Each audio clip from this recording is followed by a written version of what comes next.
जो हमारी लड़ाई थी वो बड़ी लड़ाई थी, रोज़गार को लेकर लड़ाई थी।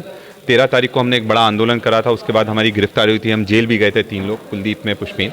और हमारा उद्देश्य साफ था कि रोज़गार देना चाहिए और ये संघर्ष की एक लड़ाई थी। पर जिस तरह से सरकार दमन पर उतारू थी, पर मुझे खुशी है कि हमारे संघर्ष की जीत हुई और 15 तारीख को सरकार ने नियुक्तियों को लेकर आदेश जारी करा है कि जिन भी परीक्षाओं के परिणाम आ गए उनकी नियुक्ति की जाए। हम इस चीज़ का स्वागत करते हैं, पर साथ में पटवारी भर्ती को जिस तरह से क्लीन चिट दी उसका हम पुरजोर विरोध करते हैं।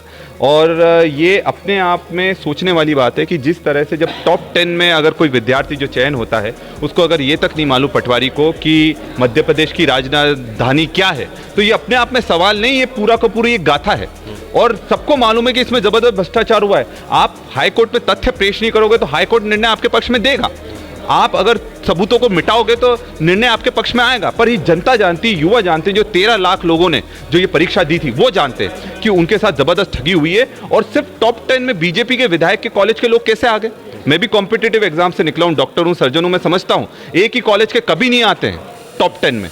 और इस तरह से साबित होता है कि फर्जीवाड़ा हुआ। ये दोषियों को बचाने के लिए कार्रवाई नहीं करना चाहते हैं। और हम चाहते हैं कि जो जांच इन्होंने करी है, जो वो जांच रिपोर्ट सार्वजनिक करें और इसकी सीबीआई जांच होना चाहिए। तो आपको क्या लगता है कि सरकार ने जैसे पहले आदेश दिए थे कि गंभीरता से जांच कराई जाएगी, दोषियों पर कार्रवाई होगी, और ऐसे में क्लीन चिट दी गई है, तो क्या आपको लगता है कि सही तरह से जाँच नहीं हुई है? निश्चित तौर पर कहाँ जाँच हुई है? फर्जीवाड़ा हुआ ये तो जो टॉप 10 में बच्चे सिलेक्ट हो उनने ही साबित कर दिया ना। आपको अगर उस विषय के बारे में जानकारी नहीं तो आपका चयन टॉप 10 में कैसे हो गया?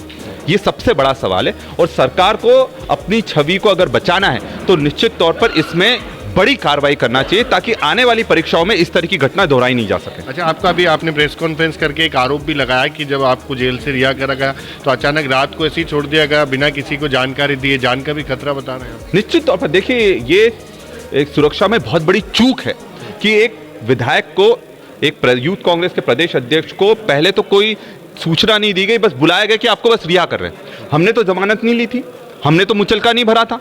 उसके बाद भी उन पर ऐसा क्या दबाव था कि जेल से भगाना पड़ा? और जेल से भगाने के बाद, रिहा करने के बाद उन्होंने ये तक नहीं पूछा आपके पास फ़ोन है कि नहीं है, आपके को लेने आया कि नहीं आया, सिर्फ जेल से बाहर कर खुले में छोड़ दिया। वहाँ अगर एक जन जो साथ में छूटा था, एक दूसरा व्यक्ति, तो अगर वो नहीं होता तो मेरे पास तो मोबाइल भी नहीं था ना, मेरे पास कोई गाड़ी थी। फिर मोबाइल से गूगल कर फिर गाड़ी मंगवाई है, उसके बाद फिर मैं घर पहुंचा हूं। तो निश्चित तौर पर ये प्रशासन की बहुत बड़ी चूक थी, जेल प्रशासन की बहुत बड़ी चूक है और सरकार को इस चीज़ में गंभीरता से संज्ञान लेना चाहिए। क्योंकि अगर एक चुने हुए जनप्रतिनिधि, एक विधायक के साथ अगर इस तरह की घटना हो रही है तो आम जनता के साथ क्या होती है? तो बिल्कुल ये विक्रांत भूरिया हैं जो जेल से रिहा होकर वापस आए हैं और आरोप भी लगा रहे हैं कि जिस तरह से सरकार ने दबाव में पहले तो पटवारी भर्ती को लेकर जांच करनी थी, वो जांच नहीं की, और उसके बाद में उसमें मामले को लेकर क्लीन चिट दे दी। सीबीआई मामले से जांच की मांग कर रहे हैं।